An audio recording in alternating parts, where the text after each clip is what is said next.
आसंता काली को बढ़िब शीत थंडा प्रकोपरे अस्तव्यस्त हेब पूरा राज्य एने सूचना देछि आंचलिक पाणीपाग विभाग।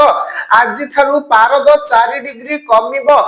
कंधमाल कोरापुट जिलार पहाड़िया और समतल अंचल रे शीत बढ़ी। राति 2टारू तापमात्रा 4 डिग्री कमिब प्रभाव रे आसंता 24 घंटा मध्य राज्य रे बढ़िब शीत। अन्यपटे राज्य रे बढ़ुछि कुहुडीर प्रभाव।